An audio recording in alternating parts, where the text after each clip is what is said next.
in your experience, how often does the London market get, let's say, that backwards? And what does it look like when they do? Because they haven't spoken to the practitioners, they haven't spoken to the people. So therefore, they have seen the theory and the technology was drove it from the base of the theory, not talk to the individuals and the people, not think about the process. Understand that process and then build the technology against it, not build a technology and then assume the process will fit it. And if you could redesign how market-wide technology decisions get made, what would you change? We need to have a lot of communication and lots of understanding, and then we'd have to create a plan and stick to it. That's, to me, one of the biggest problems we do with this. Let's say a broker or an MGA leader is listening to you right now and thinking, we need to get our operations right before the market moves without us. Where should they start, and what's the first domino to push? I think I touched on this earlier, is I think the first thing to start off is actually to go and talk to people, your peers, go and talk to people out there, talk to other people on your vendor platform, talk to the trade associations, talk to Accord. Accord's a great resource to use.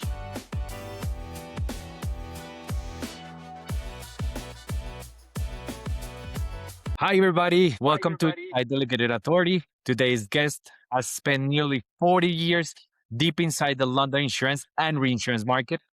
James Livett is the executive director at LIIBA, which represent over 95% of Lloyd's broking businesses, $160 billion in premium flowing through London every year. He chairs the Market Reform Contract Oversight Group and has a tagline, every ops leader needs to hear. James, welcome to the show. Thank you very much. Pleased to be here. Great. To kick us off, James, you have been around the London market for nearly 4 decades. Take us back. How did you actually end up in insurance? And was there a moment early on where you thought, this is where I'm going to build my career? I think my story is the same as a lot of people who work in the London and Lloyd's market. My dad did it. Worse than that, so did my granddad. So my grandfather started in the Lloyd's market in 1925. So it's 101 years that my family has been in and around the industry. I'm pleased to tell you my children have gone and done something completely different. So there is an escape route eventually. But my role has been within this is I started because my dad sent me to see his friend Barry, who said, well, come and have a look at this thing called a claims technician. They offered me £4,200 a year. Fords were only offering me £3,750 to be an apprentice draftsman. So, but 16 years old, that couple of £100 is worth a lot to you. On to the question about when did I decide this was my career? Probably some point in the early 90s when I started very much getting involved in some of the largest reinsurance and retrocession programs in the world, working with some excellent people at a company called Greg Fester. And I think it got to that point where I'd started doing a bit of travel. I'd started going out and meeting clients. I just came to the conclusion, well, this is where I want to be. But of course, by that point, the money helped as well. Good. Thanks, James. And for the last 25 years, I would say you were in reinsurance retrocession brokers before moving to LIIBA. What's different about seeing the market from the associate side, representing 95% of Lloyd's broking businesses, versus being in the trenches, facing retro programs? Well, I'll be honest, it's actually occasionally I miss the broking side. It was a very large part of my life for a long time. But the key thing is, I suppose, I couldn't do what I do now without that previous 25 years, without that previous time working with some excellent people, working with organizations like Greg Fester, Benfield, neither of which exist anymore, and then latterly AXJ, we're obviously now part of AXJ Miller. So without the learnings I had from those organizations over that 25 years, there's no way I'd be who I am today. But ultimately, the day-to-day is that I'm actually involved in everything. I'm right at the center. I'm at the heart of everything that goes on. And I've always been a bit of an information sponge. So having access and having the knowledge at a market level is just something that really works for me and really is the major difference. But the key element, I think, to me is that I learnt big broker and small broker in my past, which I then brought into the work I do at the Trade Association, understanding the challenges working for a smaller firm and also at the same time acknowledging the limitations sometimes of the larger organizations as well. So they both actually work together with each other, though I must admit I've probably not got the energy I had to do the retro broking and the retro backup and the service and everything, the client delivery that I had maybe 20 years ago. Yeah, I know that those are great perspective. I always say that the decision we made in the past lead us where we are today.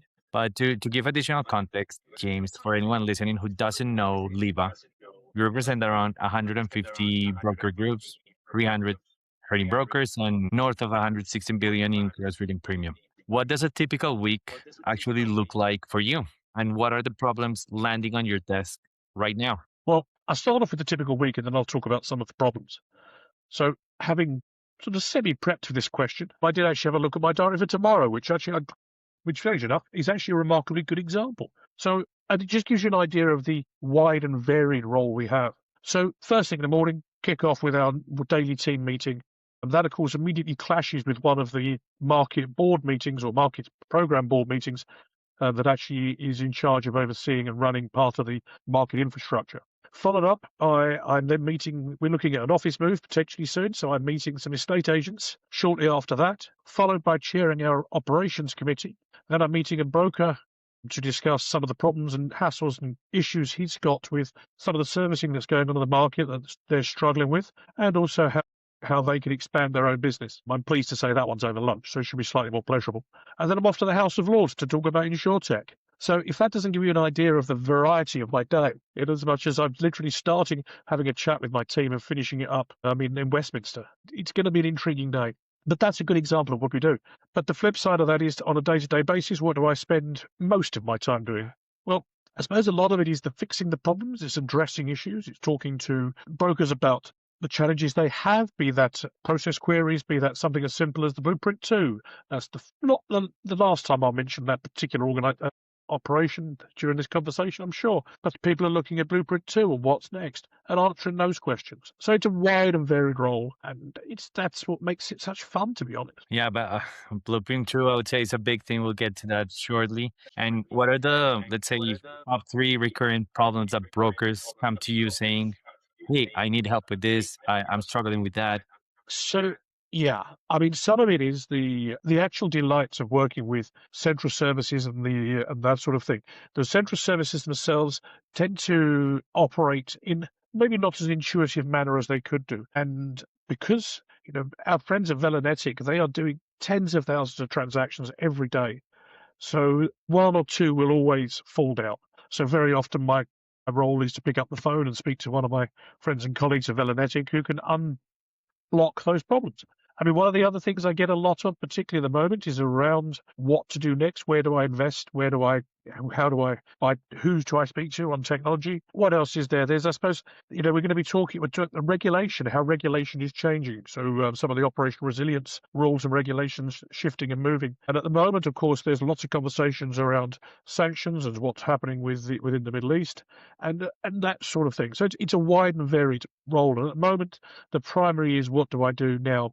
Two is taking a step back, and at the same time is, what do you think is going to happen in the Gulf? Well, I don't know either, but we shall see. No, yeah, if we knew, we'll be doing different things, I would say.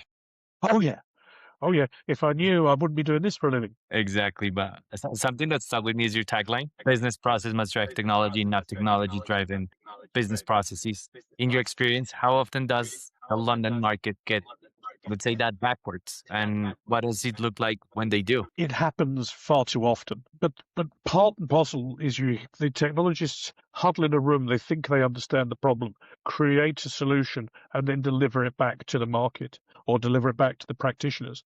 And we've seen that in the last few years. There was a particular project, I won't name it because I really would like to be employed tomorrow. This particular project was done, it's not Blueprint 2, but it was suddenly presented to us in this great hail. Isn't this fantastic? And we pointed out it didn't work. In fact, it would have actually broken us at a regulatory level. Why? Because they hadn't spoken to the practitioners, they hadn't spoken to the people. So therefore, they had seen the theory and the technology drove it from the base of the theory, not talk to the individuals and the people, not think about the process, understand that process and then build the technology against it, not build a technology and then assume the process will fit it. I think there's an element of Blueprint 2 that happened within that world. And as I say, we'll talk about that in some depth in a minute.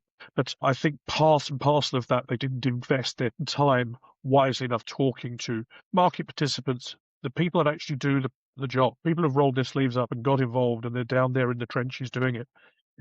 Some of us actually were floating around doing this when it was still done using a fountain pen, my calculator's here somewhere, and a calculator and a piece of paper. That we go back that far. It's not just pressing a computer button, it comes out the other end. An example of this, my colleague said to me the other day, how do you know so well how an LPAN fills in? gets filled in. I said, well, because I had to do it. I had to literally get my pen out, my calculator, and hand do it. And I think that's the problem. People have forgotten computers do these things for them. They don't actually understand the process underneath it. Yeah, that's a great point. So you have people that are in the trenches that actually know how to do. Then you have people making the decisions that, let's say, lack communication with the trenches. Why do you feel this is happening? I think it does happen. I think there's people get themselves, they start down the road, they think it's going well, and then they say, oh, this is going well because it started there, and then almost close ranks. I know better. They're just old people. They don't understand what they're talking about. And sometimes we don't, I'll admit it. But I think and we want to be new and change and all that sort of thing. And I think that's sometimes part of the problem. People just think we need to be new and modern without actually fully appreciate the reason things are done in the first place. And that's what comes back to that process must drive the technology, not the technology driving the process. Okay, then let's get to Blueprint 2. What's your opinion with that program? Walk us through how you lived it. Has it worked? Has it struggled? And what does that tell you about how the market approaches technology changes? I suppose I'm quite vocal about this, and I have been for quite some time. It's possibly what's going to kill my career, you never know. But I think one of the problems Blueprint 2 had was what I just described as that problem of people not listening to the actual people at the front, people at the practitioners. They spoke to people who told them they wanted to hear too often. On top of that, it is something that happens a lot within these programs and projects of work, particularly the large ones, is people close ranks and they don't let anybody in, and they only talk among their own little circle. And that little circle means that whilst they get an answer very quickly, they don't necessarily get the right one. Insurance as an industry and insurance as a business, it is very nuanced, it's very wide, it's a very broad church. And you can come up with a solution that fixes this much, but unfortunately the problem is this big. Now they've just went off the screen and knew to do that. So I think we need to understand, spending more time talking to people would have been better. Also, I think there was a lack of, whilst there was a massive amount of ambition in the beginning, I don't think people were brave enough. I personally believe if we had actually stuck to the guns of the original scope and design of Blueprint 2, which was delivering the process end to end using using Accord standards messaging from end to end, and effectively having a new system, completely new, use new processes and new everything, we would have probably got there. Unfortunately, halfway through the program, a decision was made to pivot and try to encompass and incorporate a lot of the old. What that, of course, did was it meant there was a lot of rewriting to do, and now we are trying to shoehorn old processes, data, business, all into a new modern system. Using a process that somebody once described to me as it's like playing a gramophone, trying to play an MP3 on a gramophone was the comment that was made to me, which is very much what we're trying to do. We're trying to play really, really old stuff on new technology. It wasn't working, just wouldn't work. Yes, people would say like a better mousetrap. Yeah. But if we had, let's say, that lag between super new technology to an old process, why do you feel the mismatch is happening and people haven't solved it? I think half the battle, particularly when we start dealing with the bureau process and the London market, so the central service. So for those that don't realise, the when a premium or claim is processed in London market, it actually all gets processed through a central clearinghouse that is run by an organisation called Velanetic. Velanetic is a joint venture between a DXC, the technology supplier, and also the Lloyd's of London, and also the IUA, the Company Market Trade Association. So it is very much driven and it's very much the carrier's back office. Unfortunately, the biggest user of it is the broker, because the broker has to interact with it to actually pay the premiums and pay the claims. So they talk to their paymasters, being the carrier community, say this is the way we need it to be done, without talking to their primary client, which is the broker. It is a strange relationship we have here, in as much as the broker is the biggest user, but they're not technically the client. And I think that's where it gets horribly messed up on a regular basis. Yeah, and then we have the London market with I don't know how many technology initiatives over the last 5 years. From your seat, what keeps going wrong? And if you could redesign how market-wide technology decisions get made, what would you change? I think I sort of touched a little bit on it there. I think we need to have a lot of communication and lots of understanding, and then we'd had to create a plan and stick to it. That's, to me, one of the biggest problems we do with this. Halfway through, scope creep, the classic. We also have suddenly repivoting to one into a completely different direction. That just adds complexity, it adds frustration, it adds delay, and ultimately you get to a position where things just simply don't work. So I'm very much of the opinion that the way we get to this to work is to come up with a plan, stick to a plan, and realize this is not going to get done necessarily in 5 years or done, dusted, and draw a line under it. No, the first delivery is going to be 5 years, and then there's going to be another delivery a year later, and a year later, and a year later. Change keeps going. Change is constant. Updates are constant, be it regulatory, be it business process, it is constant. And we need to get that mindset going. Far too often it's a sort of fire and forget approach. We build it doesn't, and halfway through it goes, oh, it needs to do a bit more, it needs to do a bit more, it needs to do a bit more. I said, if we'd never get there, but let's build the core and then build out from it. Does that make some sense? I hope it makes sense. But then we want to think for the long term, 5, 10 years down the line. But then we're measured in quarters. Every quarter, how much gross written premium did you get? How's your claim? How's your hit ratio? Like all these variables that we already know. How do you feel companies could balance that short term, let's say, focus that a lot of companies have versus that long term vision to actually make a change? The operational savings and the client benefit you get from the actual ultimate change and the ultimate getting to that end game vastly outweighs the cost, to my mind.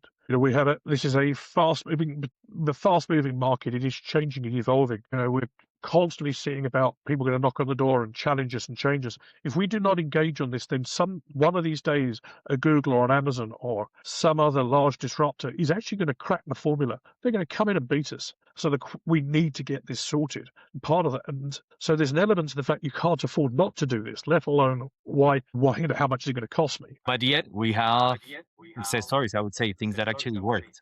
For example, Marsh and AxaXL end-to-end integration using a core GPM from placement all the way to claims. I would say that's a big milestone.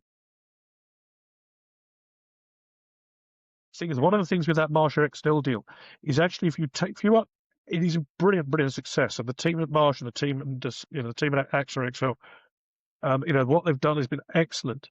But they've built a lot on the Rushlicon work that's been done over the last 20 years. They've built on the work that we triggered off 7 years ago when we created the e-trading environment within the London market, putting those elements together, underpinned with those Accord standards. If you actually go back and read the original Blueprint 2's ambition and scope, that's it. It is describing what Blueprint 2 was. Frighteningly, it's also describing what LM-TOM was, which was the forerunner of Blueprint 2. How many millions have we thrown down the pan? Really take a step back and look at what they've done. Is they've delivered admittedly on a peer-to-peer basis, the ability to do end-to-end process using the Accord standards. They've proved it works. So why can't we do that at a market level? That's what drives me mad. It's not taking away anything from what the teams have done at Marsh and AxaXL. It is just that they've just built on what we all know is the right solution. They've actually just gone and done it. And they've done it without the interference of the middle, without the need for the bureau. They've just gone and done it. And therein lies maybe a lesson for all, but also a warning for all. The fact that actually, or particularly the central services, particularly that it is possible to actually get these benefits without using central services. Yeah, and people always look at the result, not the path that people had to build. And you have seen, I don't know, more than 150 brokers in the last couple of years, from the largest global players to the smallest specialist firms. Where do you see most time being wasted in daily operations? What actually people are manually doing that they shouldn't do, that it could be automated? Oh, this is an old favorite, but this is actually what the Marsh and AxaXL delivery has actually done. It has taken the key thing. Let's bring it ultimately is rekeying. It's entering the same piece of data time and time again. Let's take a quick step back and just take one item of data on a contract. The inception date, the start date of a contract. The vast majority have them. I mean, when I say the vast majority, I'm talking 99.9% of policies have a start date. So that policy, that has been entered into a system somewhere by the client. Then the client has actually sent that to the local broker. The local broker has then keyed it into their system. The local broker has placed it with local underwriters, who also keyed it into their system. Then the local broker has actually sent that out to the London broker to do their placement. So they then key it. Then they go and see at least one underwriter. They key it. And then once it's come out of that, they then send it to DXC, we mentioned them earlier, and they key it. But of course, we haven't actually included the fact there's probably 4 or 5 other underwriters in there. I've run out of fingers now. I might have to take my shoes and socks off. And we haven't talked about third-party suppliers. We haven't talked about experts. We haven't talked about all of those other peripheral services that get involved in the business. So we've got one piece of data on one risk has been entered a dozen times. That's a dozen times. That's insane. That's a dozen times that we are opening ourselves up to an E&O, opening ourselves up to miskeying it. That's a dozen times that we've wasted. I know it's only typing 6 characters, 8 characters into a keyboard, maybe a couple of clicks of pointing with a mouse, but it's still time. And then you multiply that by the other 20, 30, 40 fields on a contract that are common across every type of contract. Doesn't take long to see where the massive inefficiency is. Also doesn't see how easy it is to fix it. And that's really and truly what Marsh have done with our friends at AxaXL, whereby they've taken the data package and they've sent that data package to AxaXL. They've then enriched that data package with things like their line, their references. It's gone back to Marsh. So the right person has keyed the data at the right point in the process. So therefore it is actually delivered across the piece. The data package is enriched and builds from day one with those first half a dozen fields right the way through to the full, by the time we've got claims going through it, a full data package, but it's keyed once and only once. So I think back to the original question, which I've gone slightly off-piste on, but the original question was what is being done, should be done more efficiently. And the simple answer to that is what is being done is stuff is being rekeyed time and time and time again with rather than share that data in an efficient and auditable manner. And then I don't know if you have done the exercise, but I asked underwriters and brokers, how excited are you about rekeying the data 12 times? I haven't heard the first one to say, I'm delighted. My first thing to do in the morning, my favorite part of the job. No. And these are tasks that tend to add basically not a lot of value because it's right back to your first question about what about me moving to the trade association away from the broking side. I can tell you, keying that data in isn't something I miss. I agree. Nobody wants to do that, but yet we still have to do this. And why do you feel companies haven't solved it so far? I think some of them are starting to solve it.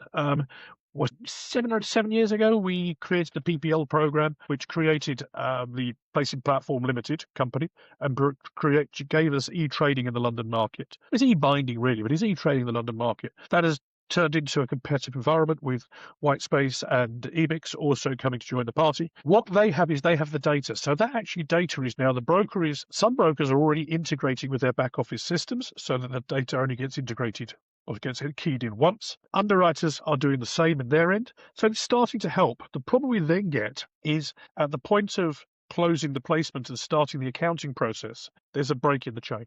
And that break in the chain sadly comes back to that villanetic scenario I just mentioned earlier.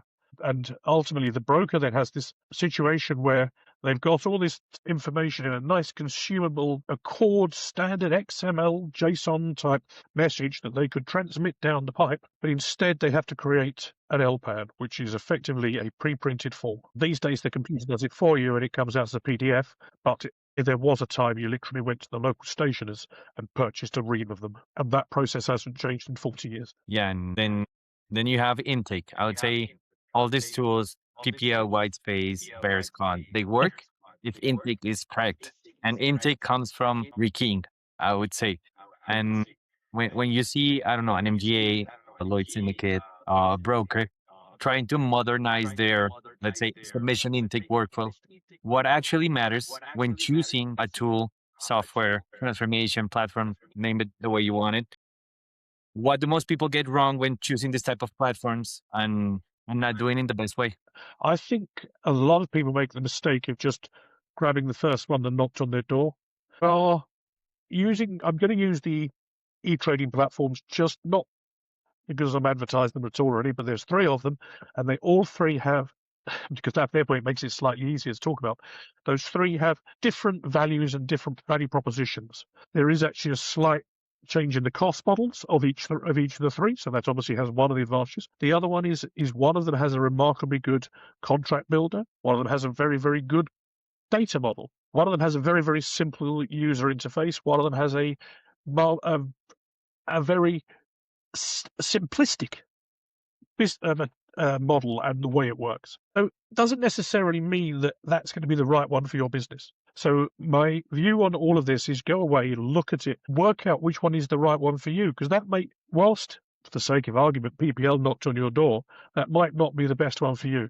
Whereas white space might be the best one for you. In fact, neither of them may be the best one. It might be better for you to go and talk to Emix. So I think part of the problem you have with this stuff is people don't spend enough time reviewing, analyzing, looking at the products available to them, and talking to people like us at the association, the LMA, MGAA, IUA, or even actually talking to their peers. The one thing you'll find about people in the operations and tech space across the market is we do like to talk to each other. So, in fact, I know there's a good dozen of them currently in a particular bar in London having a conversation about technology right here, right now. So I think, talk to your peers, talk to that. And I think that's where people go wrong. They tend to go for the cheapest, go for the first that turned up.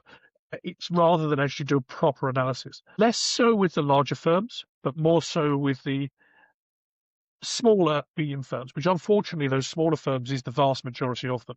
I always point out the 25th largest broker out of that 150 or so that we touched on earlier, the 25th largest firm has 100 staff at about a £20 million turnover. So it drops off very, very quickly as to how big those firms are. Our smallest member has 2 staff. Those firms, they haven't got the time, they haven't got the bandwidth to do too much of this analysis, and that's their mistake.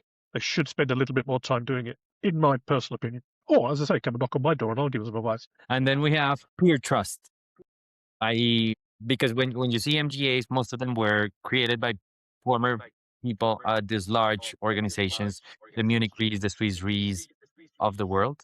And then they want to bring this technology, but they see the difference between having a full back-end technology team, a lot of people, a lot of hands, a lot of investment, but then you want to do it, and then you realize, like, the big man, what criteria should people have in mind to actually choose something that actually helps them?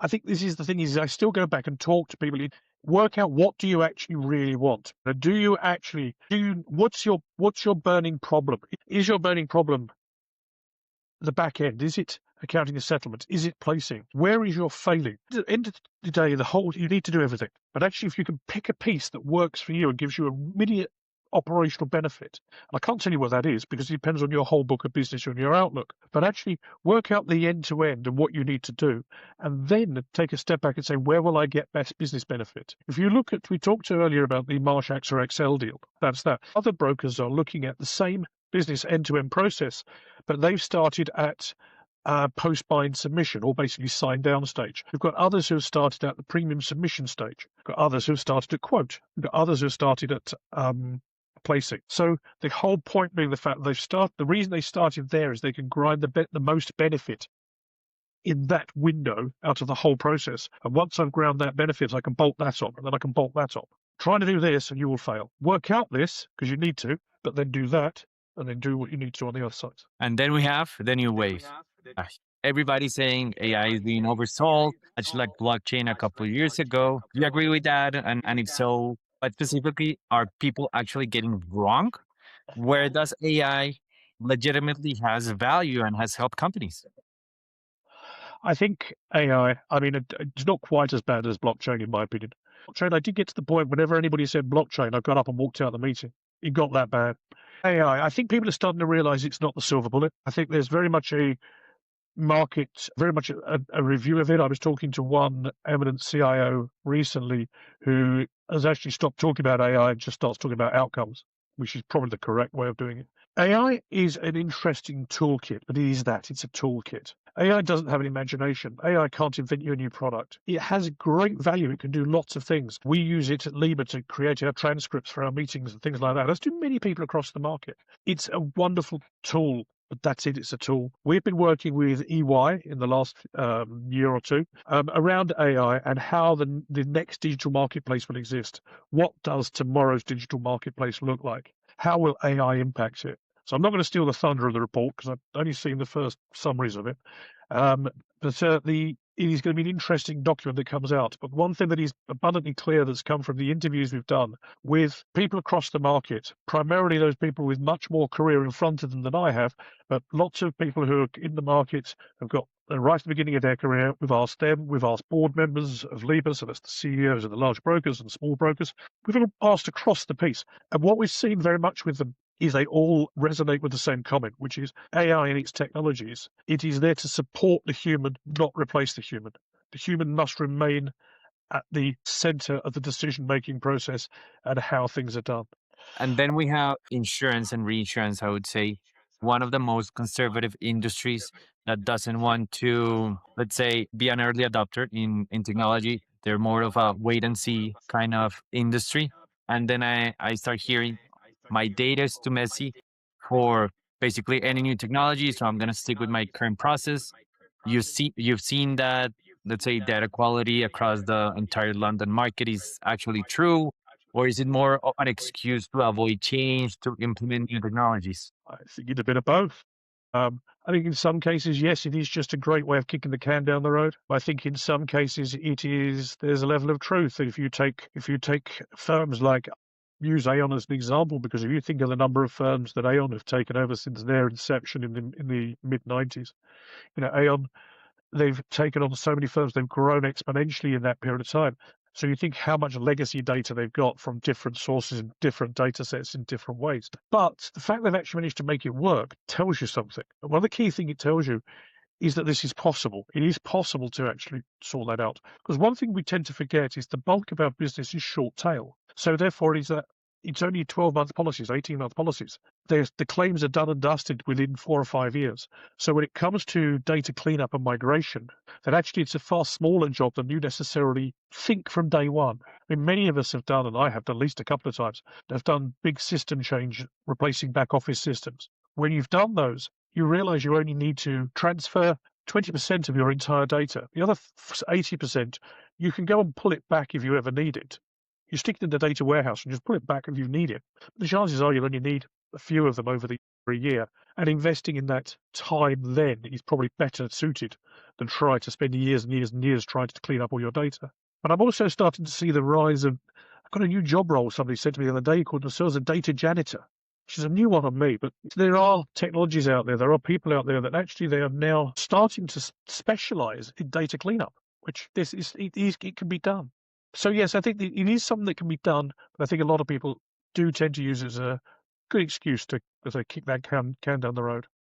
And then we have other brokers, MGAs, Lloyd syndicates saying, well, we're going to build technology ourselves. Nobody in the market understands our process. We're unique.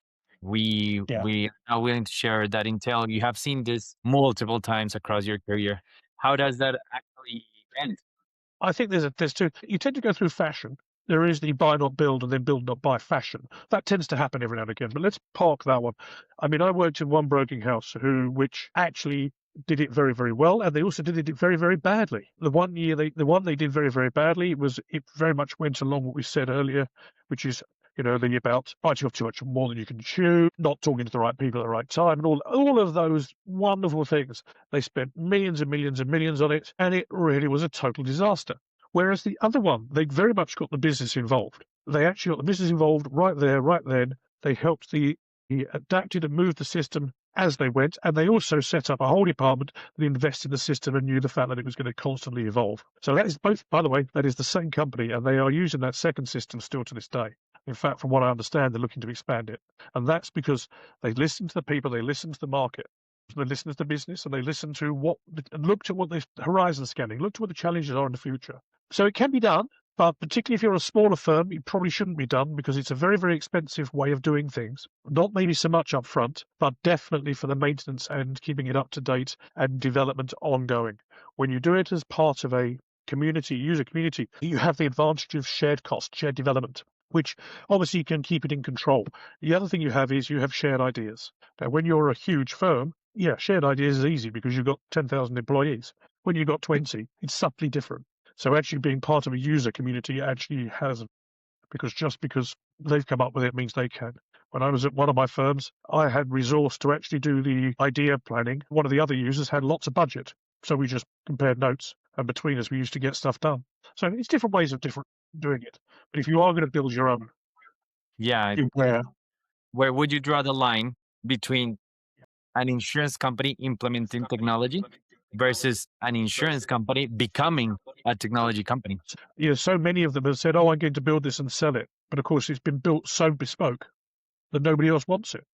These technologies, though, let's take today's technologies. We know that you can put wrappers around this thing. So as long as you actually, even if you do build your own, as long as you build the center database in a manner which can be accessed, there's plenty of APIs built in, has usually called standards as a data set for the sake of argument, and therefore you could just put a wrapper around it to do that bespoke function.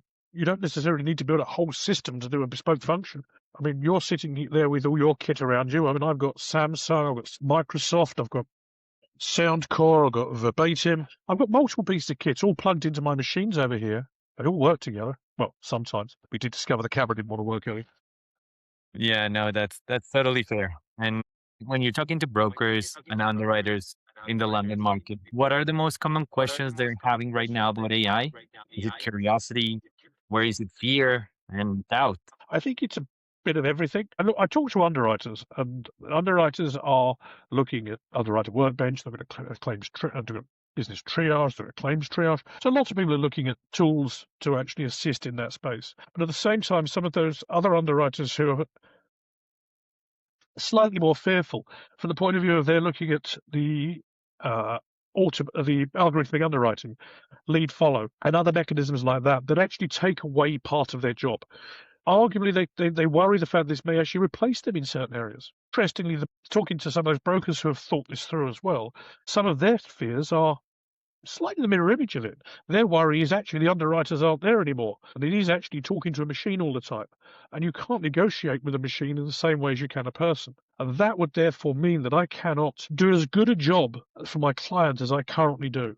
The ability to actually sit there and negotiate with an underwriter, talk to that individual, exchange ideas, exchange thoughts, that is something that is absolutely crucial to what the broker does. And their fear is actually that if AI comes along and replaces the underwriter, they won't be able to do that.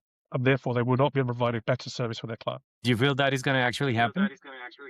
I think anybody who does it will find that the broker will just take the business of somebody who doesn't. I think one of the things that we have, London has a slightly deserved arrogance, but it has a very special arrogance that thinks it's the center of the universe sometimes. What particularly happened in the reinsurance and retro world in the late 90s, early 2000s is we went and found new markets. Those markets are global markets. And they haven't gone away. They're still there.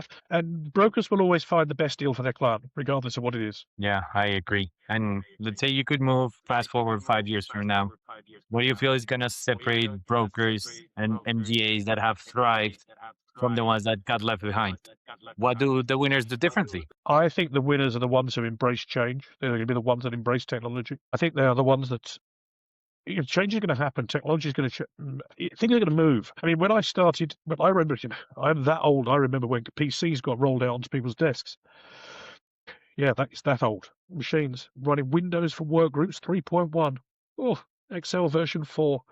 That tells you something. It's ingrained in my mind. But we all thought that was going to completely and utterly ruin us, and that was going to take away all our jobs. Well, as you can see, it didn't do anything like that. It actually made them more complicated. I think so. Therefore, most people who embrace the technology, work with the technology, help us shape the future, help us create that new infrastructure. They're the ones that are going to be around. Those that don't do it, I think those that don't do it, they're going to find their operational margins get lower and lower and lower because the cost of doing business is going to get more and more expensive for them because they're not going to be receiving those operational efficiencies. And ultimately, they get to a point where they either will not be able to trade electronically, they will not be able to trade because the tools aren't there to do it or it's too expensive to work. Or if the regulator decides to move the goalposts, it'll be impossible for them to trade without fines and or even potentially being shut down. Yeah, nobody wants to be shut down.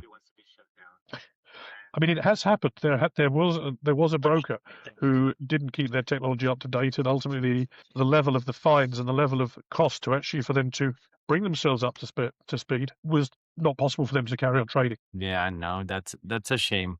And let's say a broker or an MGA leader is listening to you right now and thinking, we need to get our operations right before the market moves without us. Where should they start? And what's the first domino to push? I think I touched on this earlier. I think the first thing to start on is actually to go and talk to people, your peers. Go and talk to people out there. Talk to other people on your vendor platform. Talk to the trade associations. Talk to Accord. Accord's a great resource to use. They've got the data standards, plus they've got their ASG business, which is their solutions group, which actually has some great tools there that may be of value. Talk to people out there. Develop that plan. I mentioned it earlier. Develop your plan. Build your plan out. Work out the way you're going to be. But then once you've done all that, put some thought in that. Don't rush into anything. Put some real thought in it. Work out where your business wants to be in a few years' time.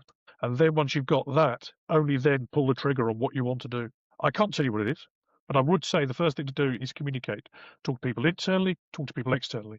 And in fact, it goes back to that other comment I just said there about internally. When you talk to those people internally, talk to the ones with a little bit of grey hair. They give you some background. But at the end of the day, the people actually who've got the fewer lines on their face, they're the ones to definitely talk to, because ultimately you're building a future for them. You're building the technologies they're going to be using for the next 20 years, 30 years, not the technologies that the people have got as grey hair as I've got. Yeah, and let's say the broker, the MD goes through the communication piece. How can they execute that, let's say this quarter, to actually make the move? I think, how can they actually do that? I think the first things first is get yourself a good project manager, program manager. So this is pretty standard stuff. This is sort of bordering like page one, prints two. But get yourself somebody who understands what they're talking about. Don't get seduced by these management consultants that come along who say, here's our London market expert. When you spend 5 seconds, you actually realize actually they're just a failed CIO or COO. They've been booted out of enough brokers and underwriters that actually they're they make your head spin. Go and find somebody who actually is credible. There are plenty of them out there. If you don't know, go and talk to Go and talk to someone like myself or Kim round at the IUA, or Joe round at the LMA. We can point you in the direction of somebody who is credible, understands this business, understands the market. That will be in your first quarter of operation. That'll be the first thing to do. I would also do that. Go and talk to Accord. Talk to your vendor. There is a very distinct possibility that with Accord at your vendor and a decent project manager, you could possibly get the Ruslicon work up and running in that 1 quarter. Many of those vendors built the technology for Blueprint 2, and then it was never used. So much of that technology is sitting there dormant and just needs a little jump start. So I think, answer your question in what could you get done in a quarter, you very probably could actually get Ruslicon done with a couple of trading partners in a quarter. No, thank you very much, James. This was very insightful. Appreciate the conversation. Really enjoyed it. Thanks everybody for listening. This was Inside Delegated Authority. I'm James Livett and your host, Daniel. Thank you. Thanks very much.